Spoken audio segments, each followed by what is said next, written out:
¿Cómo les va? ¿Cómo andan? Otra edición más de este Aciertos y Errores. Y bueno, antes de empezar el programa vamos a pedir nuestras disculpas del caso a Gabriel Posuto, que es el jefe de bloque de Cambiemos de Ituzaingó, porque por una cuestión de tiempo tuvimos que postergar la emisión de la nota para el próximo programa con Gabriel. Así que nuestras disculpas, ahí van las imágenes de la nota que hicimos y va a salir el próximo domingo. También va a estar en un ratito nomás Liz Díaz, que es concejal de 3 de febrero y también actual funcionaria nombrada recientemente funcionaria del municipio de Morón. Es concejal de 3 de febrero, pertenece al movimiento Evita, también columnada dentro del Frente de Todos, y vamos a charlar con ella acerca de la paridad y acerca de la situación en sí de 3 de febrero y de lo que tiene que ver con el peronismo en 3 de febrero, que también causa un gran revuelo. Hay muchos que piden unidad y los que debieran llevar adelante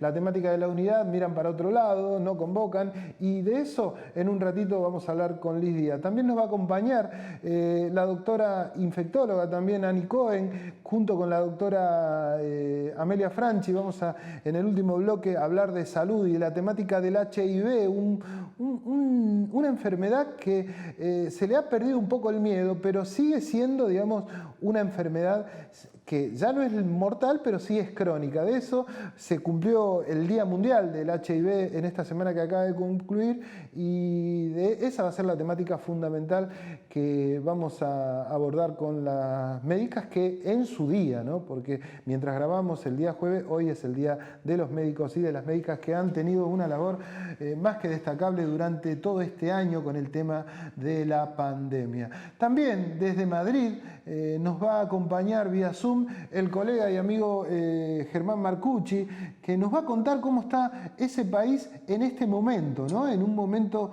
en donde en Europa empiezan a subir la cantidad de contagios, en un momento en donde en Europa también se ha anunciado la vacunación la próxima semana por parte del gobierno del Reino Unido, que no pertenece a la Comunidad Europea, cosa que sí sucede en España, y eso nos va a contar en un ratito Germán Marcucci, el encargado editor de SM Noticias, un medio regional y de renombre, ¿no?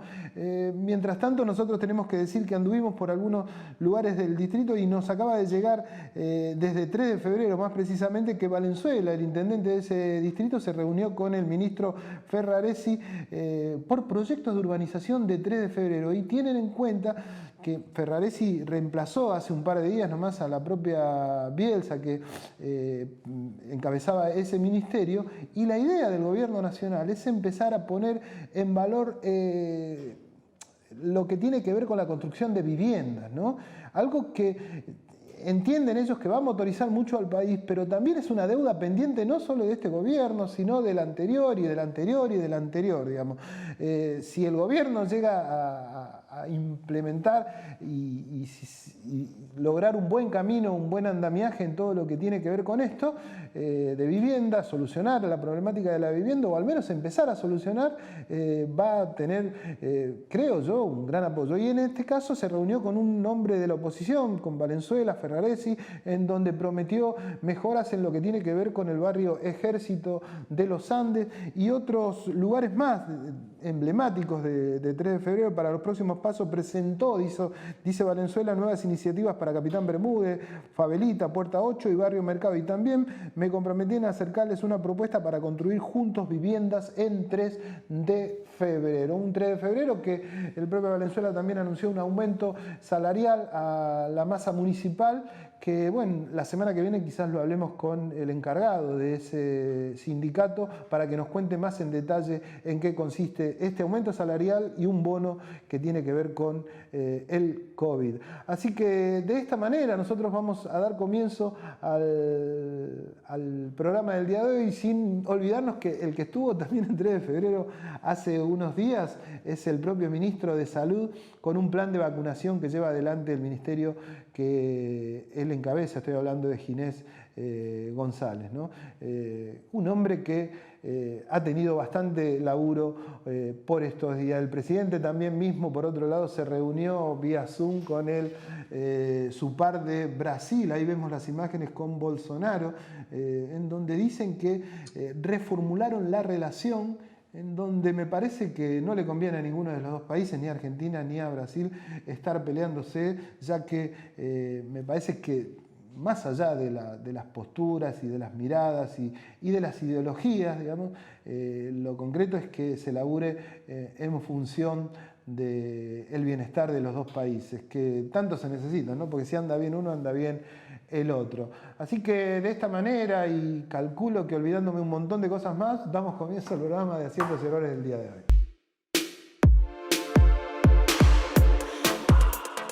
Te presentamos Doctoros de PIM, un servicio de nuestra obra social, por el cual podés comunicarte con un médico a través de videollamadas las 24 horas del día, los 7 días a la semana. Baja la aplicación y sumate a la telemedicina a través de tu consulta médica online, sin salir de tu casa. OSDEPIM, te estamos cuidando.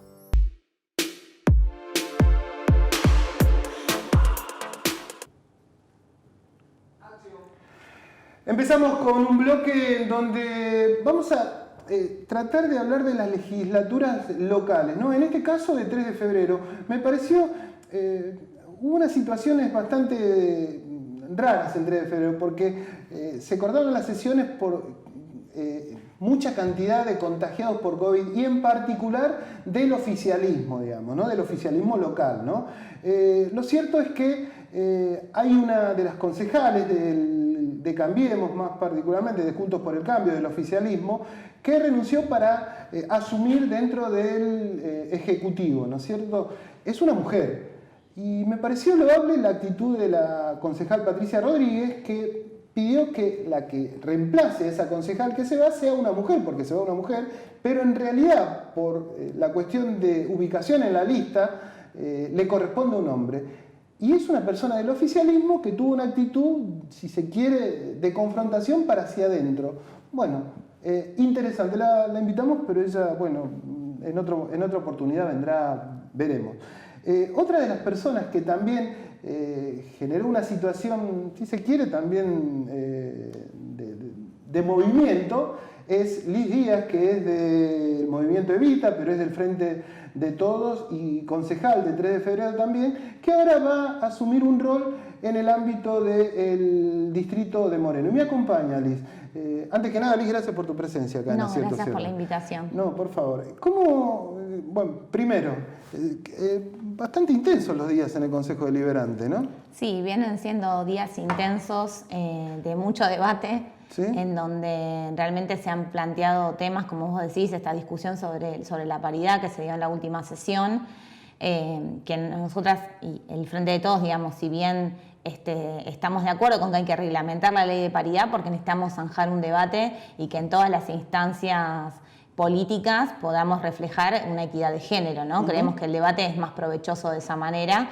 Y bueno, fue un debate que impulsó Patricia en el recinto, y bueno, nosotros lo que hicimos fue presentar un proyecto para intentar promover la reglamentación justamente de la ley de paridad para que estas discusiones ya estén saldadas en otros ámbitos y el Consejo sea un espacio para ejecutar esa decisión. Pero de todas maneras, esa situación ya está salvada, asume el hombre, digamos. Sí, o sea, ustedes pueden presentar, puede haber intencionalidad. Sí, es una deuda poder construir una ley orgánica de las municipalidades con perspectiva de género, ¿no? Hoy, digamos, tenemos una ley que es muy buena, pero que responde a otros momentos históricos. O sea, ustedes ven bien esta actitud por parte del oficialismo, ¿no? Sí, nosotros somos defensores de la paridad, ¿no? En realidad de la igualdad entre varones y mujeres, y hoy por hoy vemos que es una herramienta política para que las mujeres tengamos mayor protagonismo y para que las políticas públicas sean más eficientes. ¿Se puede tratar esto, digamos, pura y exclusivamente dentro del ámbito del Consejo de 3 de febrero y resolverlo ahí, o tiene que ser más orgánico y venir de una ley, digamos, provincial? No, en realidad hay un conflicto o un vacío legal, si se quiere, porque si bien tenemos la ley de paridad, nosotros nos regimos por la ley orgánica de las municipalidades, en donde se contraponen esos criterios. Por eso tiene que existir una reglamentación y unas modificaciones en la ley orgánica para que nosotros, desde los consejos deliberantes, sigamos o continuemos ese lineamiento que tiene que ser el Congreso el que lo ponga. Vos sos una fuerte defensora de todo lo que tiene que ver con la paridad y tenés un trabajo interesante a lo largo del tiempo. Digo, creo que está... Si se quiere, está de más preguntarte si estaba de acuerdo con esta actitud de Rodríguez. Digo, pero ¿cómo la tomaron el resto de los concejales? Digamos, miraron para otro lado, ¿viste cómo es esto, no? Pueden agarrar y decir, bueno, miramos para otro lado y que siga su curso y seguimos manteniendo el statu quo, o se les movió un poco la silla y decir, bueno, vamos a hacer algo por esto, ¿no?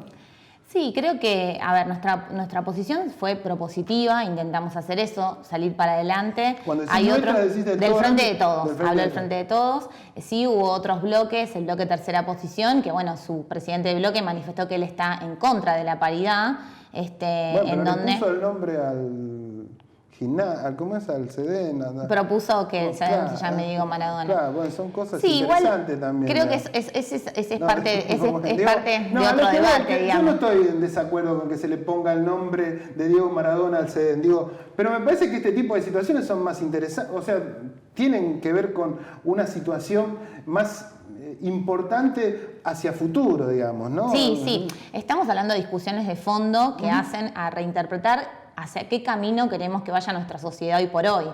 Digo, cuando hablamos de paridad estamos hablando de que las mujeres, las diversidades accedan a los puestos de poder que hoy nos permiten discutir qué Argentina queremos. Digo, nosotros lo hacemos desde nuestro lugar en el Consejo Deliberante. Por eso, para nosotras es posible construir una sociedad más justa si existe paridad en todos los ámbitos. También tiene que haber en el Ejecutivo.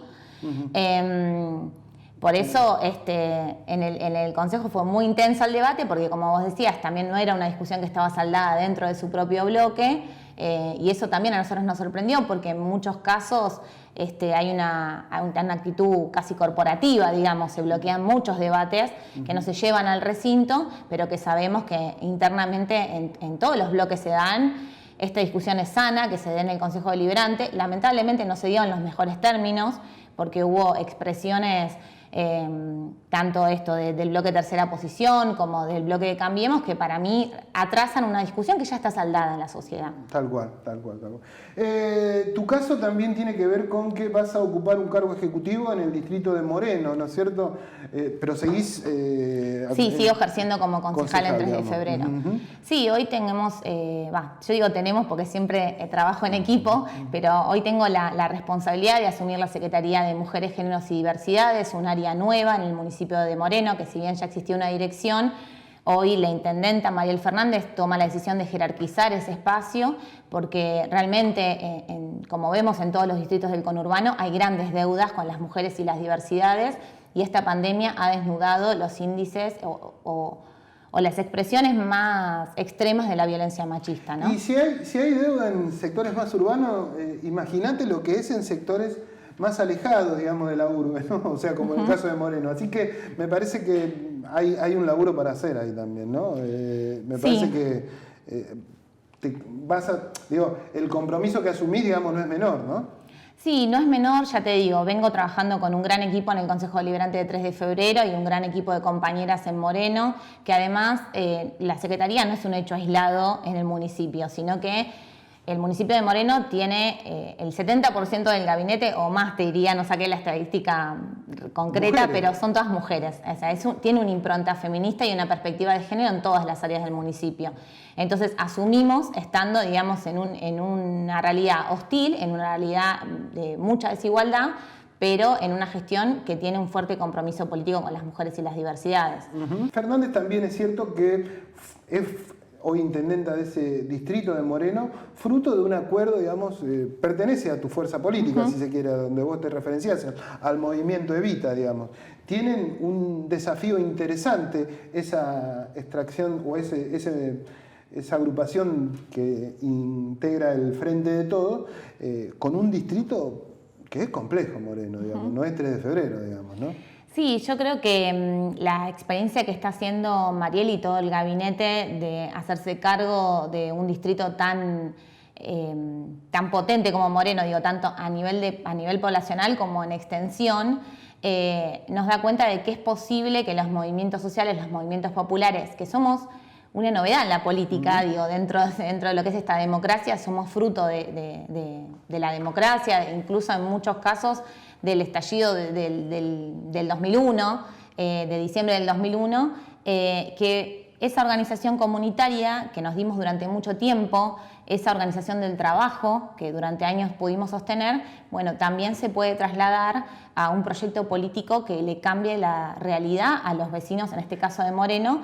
pero que también estamos haciendo un proceso de debate con otras fuerzas políticas para que no sea solamente una experiencia aislada en el conurbano, sino que también haya otros compañeros y compañeras que tengan mayores niveles de protagonismo y puedan hacer gestión. No me puedo olvidar, digamos, que vos pertenecés a 3 de febrero y también 3 de febrero, en el caso del Frente de Todos, es una oposición, digamos, ¿no? El oficialismo pertenece a Juntos por el Cambio. ¿Cómo están transitando ustedes como oposición y en general el peronismo dentro de un distrito que le ha sido, digamos, no han sido votados en ahí, digamos, porque en el alrededor, digamos, el Frente de Todos, digamos, es gobierno, ¿no? Sí, nos faltó muy poco para poder llegar a cumplir el sueño de recuperar el distrito y eso nos hace que todos los días estemos pensando cómo redoblar la apuesta y cómo construir una oposición constructiva que pueda poner en agenda estas deudas de las que hablábamos de 3 de febrero, ¿no?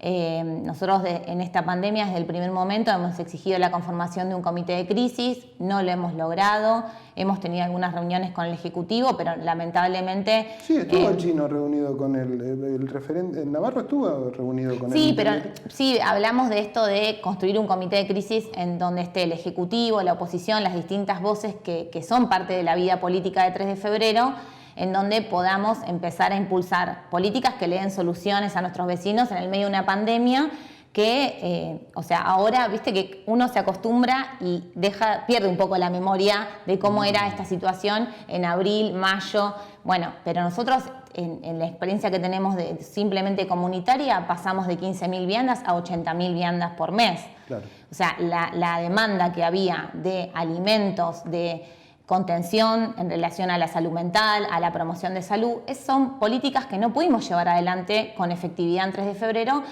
porque lamentablemente el Ejecutivo se cerró en sí mismo y eso nos impidió, la verdad, darle soluciones a los vecinos. Entonces, todo el tiempo estamos tratando de reinventarnos y de buscar caminos diferentes para poder interpelar al oficialismo para que 3 de febrero sea mejor.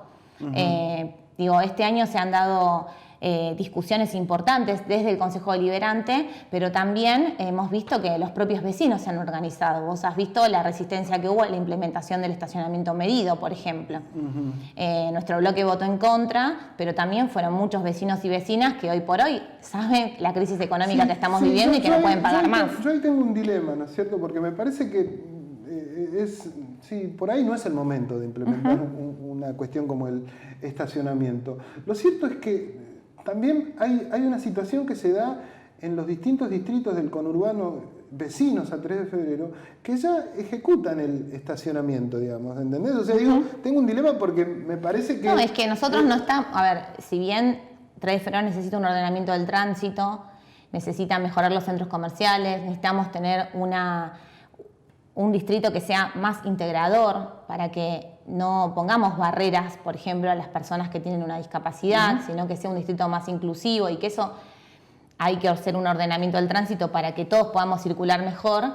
La verdad es que teníamos muchas instancias anteriores para desarrollar y para resolver, incluso sin erogación de gastos del municipio, y sin embargo empezaron por el final, en el medio de una pandemia en donde nuestros centros comerciales están vacíos.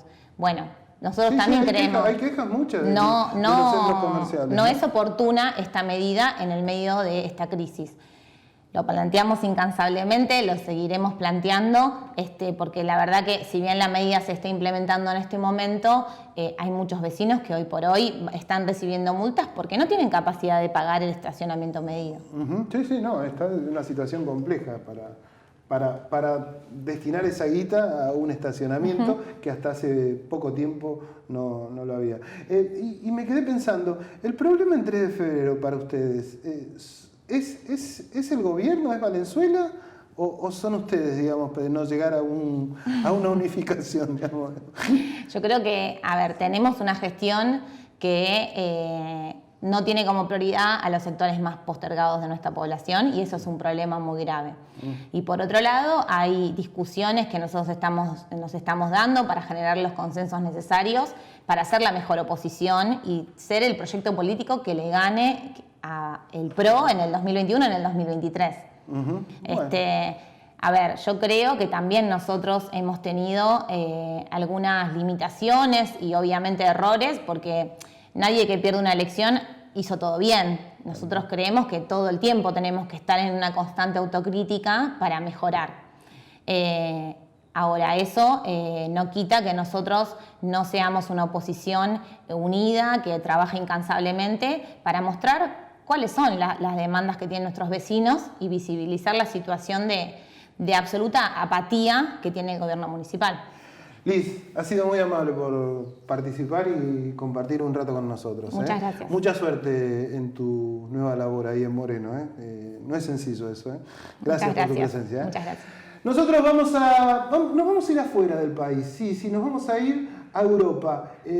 Ahora, en un ratito, tenemos un Zoom con un colega. Estoy hablando de Germán Marcucci. Desde ahí nos va a informar y nos va a contar cómo está la situación hoy en un lugar en donde supuestamente la situación empezaría a mejorar tras el anuncio de la vacuna en el Reino Unido, ¿no?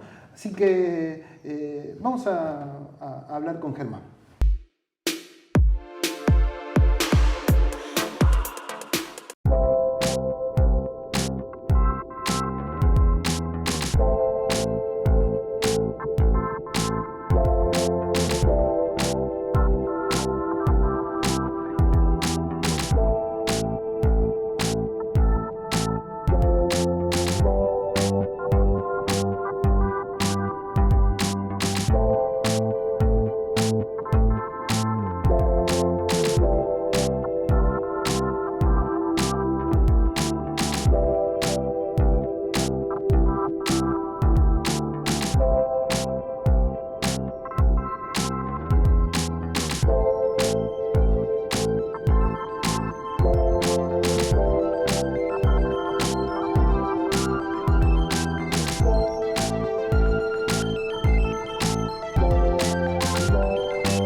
Si usted tiene un problema jurídico, no lo dude. Consulte a un abogado matriculado. Se lo aconseja el Colegio de Abogados de San Martín. Llame al 4754-2139, Avenida Ricardo Balbín, 1750 San Martín.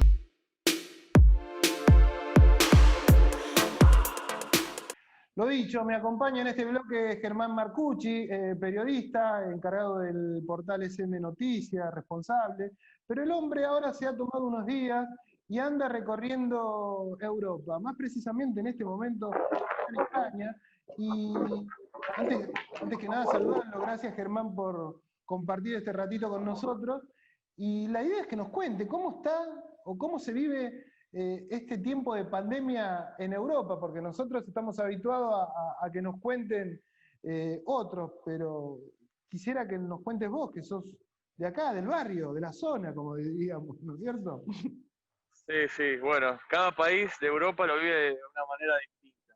Inglaterra, que tuvo la oportunidad de estar hace unas semanas, lo vive muy extendido. Tuvieron una cuarentena de un mes que terminó el día de ayer, después de que los casos empezaron a subir nuevamente, pero ellos habían tenido una cuarentena en marzo muy cortita también, de menos de un mes. No hay uso de barbijos en la calle, no ves a la gente, no hay restricciones, solamente el barbijo existe cuando entras a algún comercio para comprar. Tuvieron una pequeña escalada de casos, pero bueno, parece que lograron aplanar un poco la curva y ahora están con la expectativa de la vacunación que anunciaron, ellos se adelantaron a la Unión Europea, ellos forman parte de la Unión Europea, entonces anunciaron el inicio de la vacunación de Pfizer en apenas unos días, así que es la repercusión que hubo también en toda Europa, ¿no? Que ahora se aceleran los tiempos acá también, como para que la Unión Europea apruebe las vacunas y se inicie, ya hay una fecha acá en España, de los Reyes, que es una... A ver, Germán, ¿vos Sí. en este momento vos en dónde estás? Ahora estoy en Madrid, mira, justo estoy en la puerta de un hospital, que es uno de los hospitales más grandes que tiene la comunidad. Sería equiparado con obviamente las diferencias que son obvias con el Hospital Eva Perón, por ejemplo, de San Martín. Es un hospital de alta complejidad que está en las afueras de Madrid, que está en la comunidad de Madrid, que vendría a ser como el Gran Buenos Aires. Está presidido por el Partido Popular, la oposición. Se vienen dando en estos días unas discusiones políticas entre el gobierno central de la coalición del partido del PSOE y Podemos. Parece la Argentina, te digo. Lo que ves en la televisión, las discusiones políticas entre el gobierno central y el gobierno de la comunidad se están matando. Y este hospital es uno de los más grandes, el Hospital Infanta Sofía, tiene un sector especialmente para COVID, pero ayer se inauguró, también acá en la Comunidad de Madrid, otro hospital, pero no tiene alta complejidad, ni siquiera tiene quirófanos, y ahí estaban las críticas, ¿no? Que decían que era un hospital solamente para campaña política, que estaba haciendo el Partido Popular. Bueno, la situación, para hablar en puntual de lo que es coronavirus, en España tienen la cantidad de casos, que ya está terminando la segunda ola, similar a los que tenemos en Argentina. La cantidad de entre 200 y 300 muertos por día, entre 9.000 y 10.000 casos detectados nuevos a diario. Empieza un periodo ya de menos restricciones. Acá hay un toque de queda a partir de las 12 de la noche, no se puede salir, pero no hay confinamiento. Solamente se confina en algunas localidades cuando los casos empiezan a subir notablemente y ya superan una barrera del R, que lo llamamos nosotros allá, de los 100 casos, casi 1.000 habitantes. Entonces ahí confinan algunas localidades. Como podemos decir, que confinan Pablo Podestá, para decirlo de alguna manera. Y lo confinan por, no sé, 1 o 2 semanas. Pero, a ver, algo muy parecido a lo que se está dando en la Argentina también. La gente ya se acostumbra, ya no lo ve como una situación tan tremendista, entonces todo muy laxo. Claro, esa sería la pregunta. ¿Cómo resiente la gente toda esta situación? Porque en definitiva es como un segundo periodo el que ellos están teniendo, ¿no es cierto? Ya termina el segundo, están hablando de un tercero. Un tercero a razón de lo que van a ser las fiestas. Ellos creen que las fiestas van a dejar un alza de los casos que podría ser el inicio de la tercera ola para el mes de enero. El segundo está bajando, no dejó la cantidad de muertos que dejó el primero. Lo que dicen también tiene que ver con la atención hospitalaria, las mejoras en las condiciones de atención, bueno, distintas situaciones que nos sorprendieron en esta segunda ola. Entonces dejó menos cantidad de muertos, pero ya están hablando de una tercera, y lo que están haciendo es una restricción para el 24 y el 31. Como te contaba, hay un toque de queda, acá no se puede salir en toda España después de las 12 de la noche a la calle, tenés que estar en tu casa. Si no viene la Guardia Civil, la policía, y te multa. Multas importantes ponen, ¿eh? Entonces, la discusión ahora son la cantidad de personas que pueden estar participando en la Navidad en una casa, no más de 10 personas, no más de dos grupos familiares. Eso no sé si en Argentina ya se está hablando, pero seguramente se va a... No, por el momento no se dice, claro. Pero se supone que no tendría que, o sea, de la forma que lo han anunciado en ese lugar, aquí no, digamos, ¿no? Pero todo indica que hay que tomar recaudos y precauciones, porque esto obviamente no ha pasado y las fiestas se presentan como un lugar, si se quiere, problemático hacia futuro también, ¿no? Ayer se juntaron todas las comunidades, que vendrían a ser todas las provincias, y se pusieron de acuerdo para poner el límite de horario del 24 y el 31, que empieza el toque de queda a la 1:30 de la mañana. O sea que hasta la 1:30 puede haber movimiento en la ciudad de casa en casa. Pero no más de 10 personas por familia. Madrid, por ejemplo, como la oposición está en contra completamente del gobierno central, votó en contra.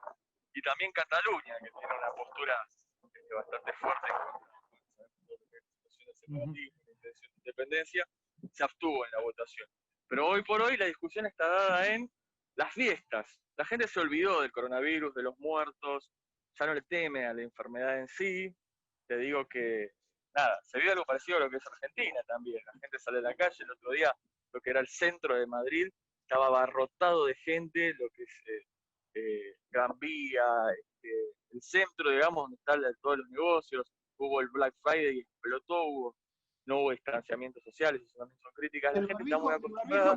al menos el barbijo lo usan, digamos, porque sos vos el único que lo usa. Todos. Yo soy acá te muestro en un hospital, entonces lo que vas a ver son enfermeras y médicos. Entonces también, obviamente, por sentido común lo tienen. Pero en España, eso fue el cambio que tuve yo de Inglaterra a España. En Inglaterra no lo usaba nadie, y en España lo usa mucho más que en Argentina. No ves a nadie en la calle.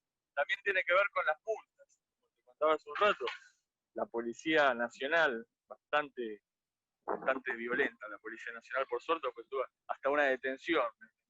Me palparon de armas. Está bastante, a ver, es lo que se critica también, ¿no? Las fuerzas de seguridad están teniendo una postura un poco más represiva, extrema, a razón de esta situación de restricciones y todo eso. Bueno, ponen multas que van desde los 50 hasta los 300 euros si no sos barbijo. Así que todo el mundo lo ves con barbijo en la calle. Mascarilla, como le dicen acá. La última, Germán, ¿cómo tomó este anuncio de la posibilidad de empezar a vacunar bueno, en un poco tiempo que se hizo en otro país vecino? Y acá se dieron los tiempos, como te decía, ¿viste? Siempre era, a ver, España no puede actuar. No se te escucha, se te está perdiendo. Para que me voy a poner acá, para tapar el... España no puede actuar por afuera de lo que es la Comunidad Económica Europea, la Unión Europea. Entonces, acá no puede decir España, bueno, nosotros empezamos a vacunar tal día. Eso se acuerda entre Francia, Italia, Alemania, todos los países que conforman la Comunidad Económica Europea. Inglaterra, al no pertenecer ya, o estar prácticamente afuera de la UE, tomó la decisión de aprobar las vacunas y empezar. Eso lo que hizo fue acelerar hasta a los organismos que se encargan de la aprobación de las vacunas acá en la Unión Europea. Ya fijaron la fecha para el 29 de diciembre, como para ya tener las vacunas, o por lo menos la de Pfizer autorizada, que es la más avanzada acá, y empezar a vacunar en enero. Creo que el presidente Alberto Fernández anunció que para este mes van a estar vacunando antes de fin de año 300.000 personas en la Argentina. Bueno, acá también se aceleraron los tiempos, ya se están hablando de mega procedimientos históricos, de vacunaciones masivas, pero lo que también tiene mucho que ver es el miedo que le tiene a la gente a la vacuna, los efectos secundarios que pueda tener. Se hacen entrevistas en el programa de televisión preguntando a la gente en la calle si se van a vacunar, y el 70% te dice que no, que va a esperar. Así que vamos a ver qué pasa en la Argentina. La verdad que gracias por tu colaboración desde un lugar, digamos, que se habla mucho y bueno, tuvimos la posibilidad de que vos nos cuentes personalmente. Así que te deseo una linda estadía ahí que creo que la estás teniendo, así que a pesar de este momento de pandemia, ¿no? Era el momento de viajar, así que... Llegó el momento de gastar, vaya y gaste nomás, así que traiga las valijas llenas de cosas. Te mando un abrazo, Germán. Saludos a todos, gracias. Germán Marcucci, el hombre editor responsable de SM Noticias, un órgano periodístico de mucho interés en nuestro ámbito, ¿no? Nos contaba desde Europa, más precisamente desde España, cómo está esto que hemos llamado pandemia mundial.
y antes de empezar, mis felicitaciones. Hoy es el día del médico, de la médica, de los médiques, no sé cómo quieran decirle.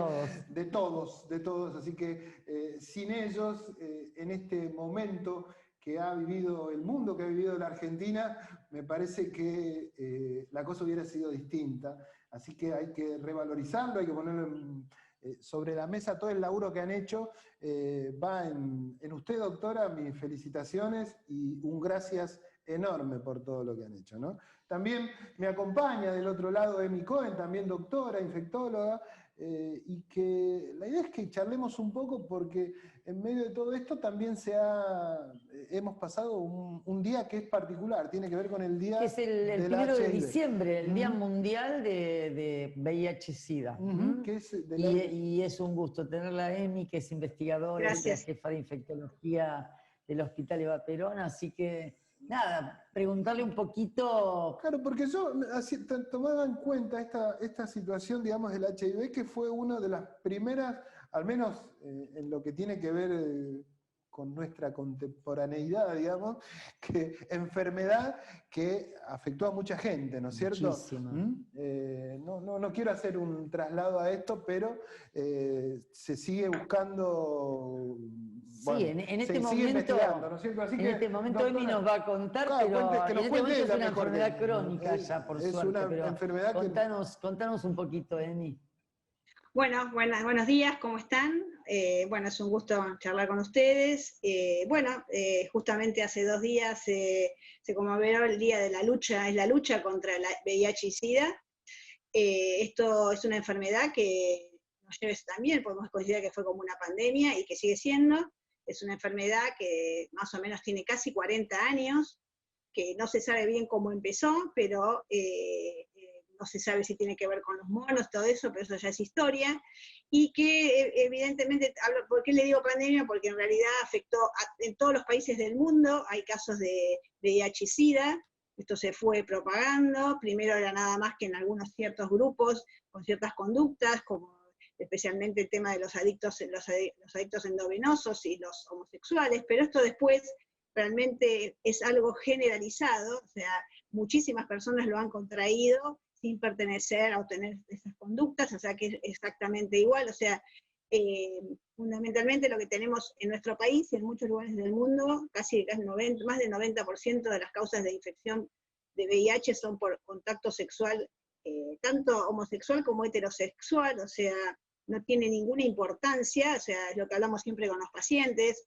cuando les recomendamos cómo se tienen que cuidar para evitar el contagio, nosotros no hablamos de la conducta del paciente, el paciente tiene la libertad de hacer lo que quiera con su vida sexual, sino el tema de la protección. Siempre hablamos de la protección, de la importancia del uso del preservativo, que es lo único que tenemos realmente efectivo hasta la fecha, pese a que es tan viejo que lo vamos hablando hace tanto tiempo, pero sigue siendo lo más seguro.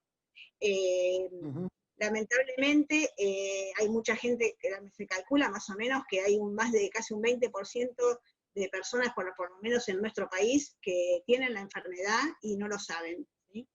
Y eso... 20% de personas muy alto. 20% sí. De personas que desconocen no de toda la población, ¿no? Se calcula más o menos que hay 140.000, 139.000 personas que tienen el HIV en la Argentina. De esos 139.000, hay un 20%, 18, 20% que desconoce que lo tiene.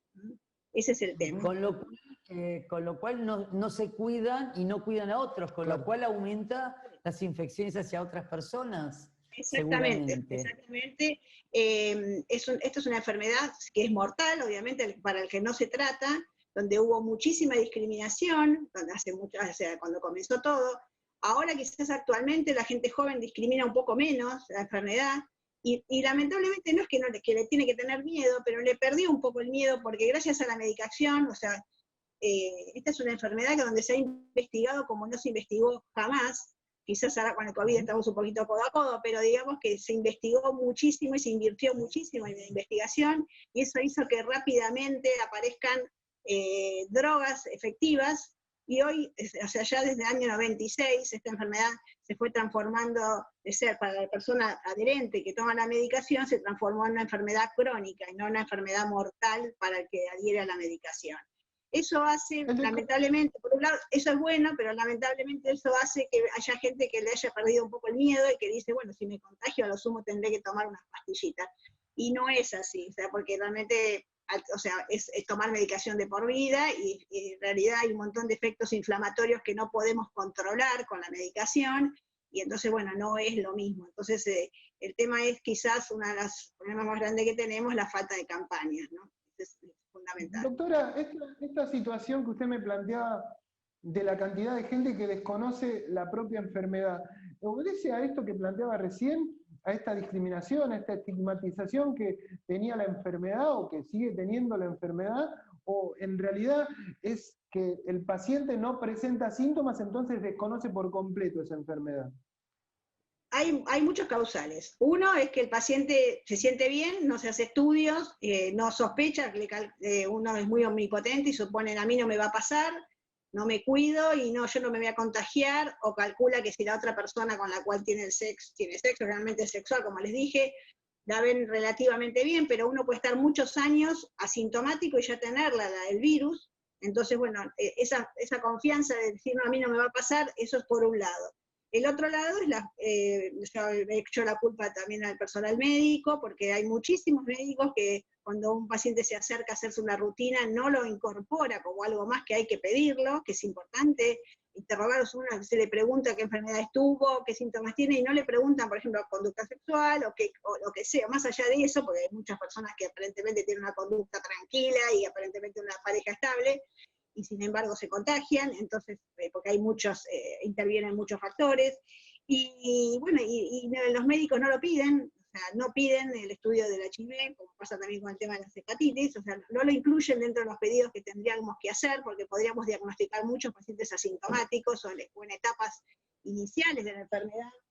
Así que realmente eso es un factor importante. Con respecto a la discriminación, sí, por supuesto, las personas que tienen, o sea, las personas más jóvenes quizás discriminan un poco menos, pero la discriminación continúa estando, y tenemos, por ejemplo, yo tengo pacientes, y nos pasa con otros colegas, que tienen la enfermedad y que a veces no adhieren a tomar la medicación o no concurren a los centros por miedo a que la familia se entere, que el vecino se entere, entonces no pueden esconder las pastillas, bueno, tienen todo ese tema, y que, bueno, los que logramos hacerles entender que le tienen que compartir a la familia su enfermedad, que no lo van a separar, no lo van a discriminar, después tienen muy buenos resultados, pero lamentablemente sigue habiendo mucha gente que le tiene miedo al contarlo, a la discriminación. ¿Sí?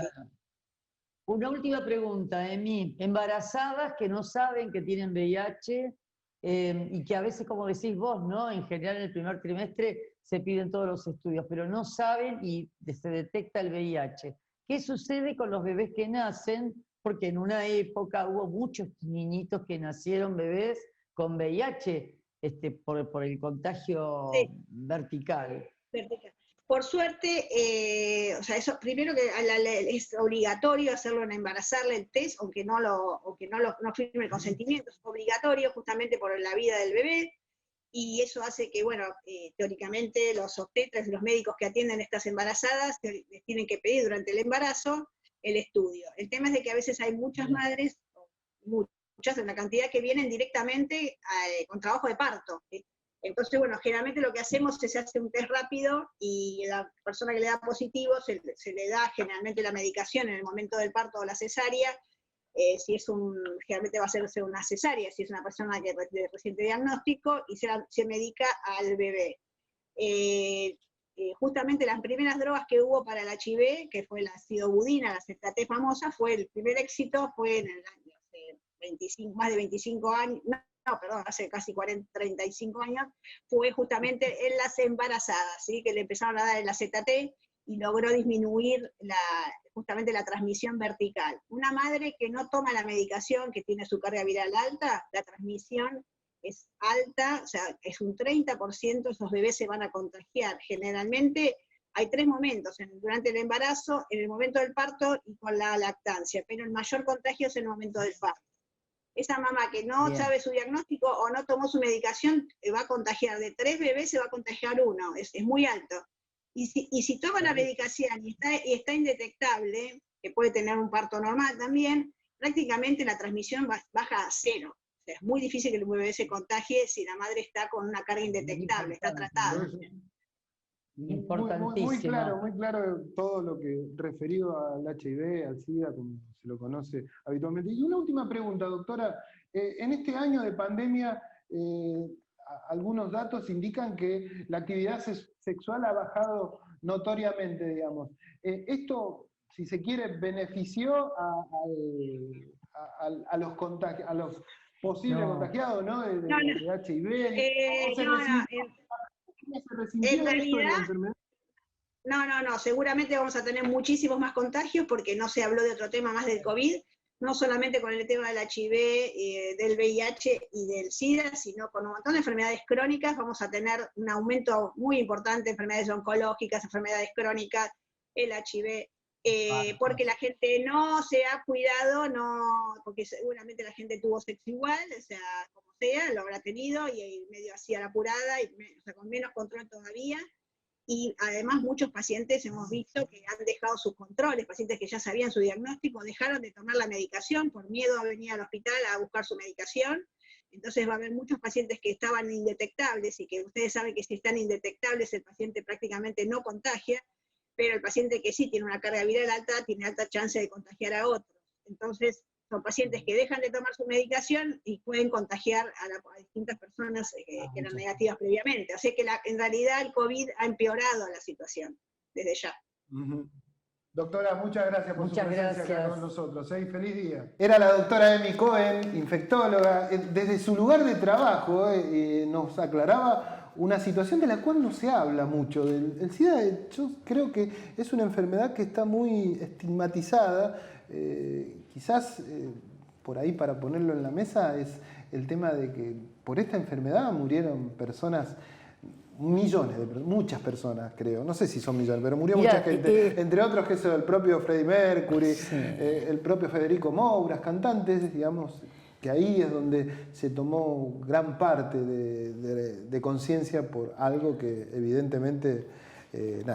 Esto se dio por los años 80, o sea, que empezó y era una enfermedad mortal, y era el susto, y era el no acercarte. Nos hacía acordar un poco la pandemia de COVID, ¿no? Como por eso el uso de guantes, el uso de no tocar, porque también la sangre te podías infectar, los odontólogos empezaron a tener mucho más cuidado. Pero hay algo muy cierto entre el VIH de los años 80 y los 90, que empezaron a hacerse infinidades de tratamientos a nivel de medicación, y ahora es una enfermedad crónica que se trata. Con respecto a la pandemia de ahora, vos sabés que la Organización Mundial de la Salud habla este año de esta lucha contra el SIDA, que por favor, como lema, tienen que haya solidaridad mundial y que la responsabilidad debe ser compartida. ¿Y sabés por qué? Por lo que decía Emi, mucha gente dejó de tomar la medicación, mucha gente iba a los lugares y no encontraba porque estaban todos abocados al COVID. Entonces mucha gente, como dice también Emi, va a ver contagiada. Y aquellos que tenían un valor casi muy bajo, que no contagiaban, que es el CD4, se incrementó. En este momento seguramente cuando vayan a hacerse los estudios tengan aumento de todo esto. Por eso es tan importante que seamos todos solidarios, y todos los que trabajamos, porque este año lo dedican a los que trabajamos en el tema, que podamos de alguna manera insistir para que se acerquen a los hospitales y a los lugares de atención. Lo que nos deja la pandemia, ¿no? Lo que nos deja la pandemia, porque se está hablando mucho por estos días por el tema de la vacunación, que ya se empezó a ejercer, como lo hablábamos recién con el propio Germán, en algún lugar de Europa. Todo indica que acá en enero, en febrero, empezaría también a vacunarse, pero, insisto, esta situación, digamos, de un montón de enfermedades, también van a tener que ser abordadas hacia futuro en las gestiones del gobierno. En definitiva, ¿no? Que es una cuestión estatal, ¿no? Pero hoy sería domingo, ayer empezó Rusia a vacunar, pero hoy es jueves, chicos, pero sabemos que a partir del sábado Rusia empieza a vacunar con la Sputnik 5, o sea que ya estaría habilitada y se va a pedir habilitación acá. Y aquí al ANMAT se va a pedir, ingresó al ANMAT ayer, en estos días, la de Pfizer. ¿Cuáles son las situaciones? La de Pfizer creo que se compraban casi 1 millón de dosis. Las dosis son 2. una vacuna y a los 21 días se repite la segunda dosis, da un 95, 96, 97% de seguridad. Vos sabés que siempre se busca eficacia y seguridad en las vacunas. Y ANMAT, en cuanto la apruebe, está liberado el poder dar estas vacunas en principio a los agentes de salud y a los vulnerables. También se vio muy alta eficacia y seguridad en los pacientes de mayor edad. ¿Sabés qué? Que contaban este tipo de cosas, qué será, si es ARN, si es demás, si es el frío, cómo se mantiene. La de Pfizer tiene el problema de que hay que tenerla en una temperatura muy baja. En muy baja temperatura. Y la otra que viene rápidamente, aparte de la que te cuento de la vacuna de Rusia, la de Rusia necesita entre -8 y -18 de frío. Digamos que es un poco más fácil de manejar con los aparatos. Pero el Estado en Argentina ha hecho toda una campaña, se han anotado 15.000 personas para la capacitación de las vacunas. Y la idea es empezar a vacunar lo antes posible. Ojalá. Por último, la de AstraZeneca, también, que es la que se va a vacunar acá. Esa también son 2 dosis, pero lo que tiene de bueno es que el frío es entre -2 y 8, que es la heladera común. Así que y un dato que se está hablando mucho, porque las que están llegando ahora en principio a su momento si se quiere, de aplicación, son la de Moderna y la de la rusa, ¿no es cierto? Y la china es la que también está en Bueno, pero lista. En principio estas dos, si hay una disputa o hay una situación que se genera a partir de una vacuna que es occidental, o las vacunas occidentales y las que no lo son, digamos, ¿no? Porque sí, el gran dilema es que supuestamente la vacuna rusa pertenece a un país que no democrático, los que la están haciendo, entre otros, es China también, digamos, creo. Sí, pero hay un dilema que los que no entendemos podemos discutir estupideces. Lo cierto es que un organismo como el ANMAT no le importa eso. Calculo que lo que va a buscar es lo que usted manifiesta. Con seguridad. Lo que va a tener en cuenta lo que la doctora manifiesta. La situación de que una vacuna sirva, digamos, ¿no? Una última intervención, ANMAT, con seguridad en nuestro país no nos va a dejar vacunar con algo que no es ni eficaz ni seguro. Exacto, y para que sepan, Estados Unidos hoy está en la segunda ola terrible. Hoy hubo 3.176 fallecidos en 24 horas. ¿Sí? Llevan una cantidad enorme. Deben vacunar. Si los 3 presidentes juntos plantearon de que se iban a vacunar en público. Así que la vacuna va a ser segura. Que vacunémonos porque la pandemia nos atraviesa a todos y tenemos que tener una población muy alta vacunada. Nadie nos va a inyectar nada raro, ni vamos a convertirnos en monos, ni nada y aún por el cuando estilo. esa vacuna, digamos, de lo que uno no sabe, insisto, aún cuando esa vacuna se la aplique en todo de recién, los resultados se van a empezar a ver al tercer trimestre del año que viene. Exacto. O sea que hay que seguir cuidándose por sobre todas las Totalmente. cosas. Así que, barbijo, distancia social y lavado de manos. Doctora, gracias. Feliz día, festeje. Gracias, sí. Nosotros nos vamos. Hace más de una semana que se nos fue el hombre, así que lo seguimos recordando. En una villa nací, fue deseo de Dios crecer y sobrevivir a la humilde expresión, enfrentar la adversidad con afán de ganarme a cada paso la vida. En un potrero forjé una zurda inmortal con experiencia, sedienta ambición de llegar a Cebollita. Soñaba jugar un mundial y consagrarme en primera. Tal vez jugando pudiera a mi familia ayudar. Tampoco que debutó, a veces fue quien corrió, mi sueño tenía una estrella llena de gol y gambeta, y todo el pueblo cantó. Nació la mano de Dios, lleva alegría en el pueblo, legó de gloria en el suelo. Cargo una cruz en los ojos por ser el mejor, por no venderme jamás al poder enfrenté curiosa debilidad. Si Jesús tropezó, porque no había de hacerlo yo. Mamá me presentó una blanca mujer de misterioso sabor y prohibido placer, que no dan deseos y usarla otra vez.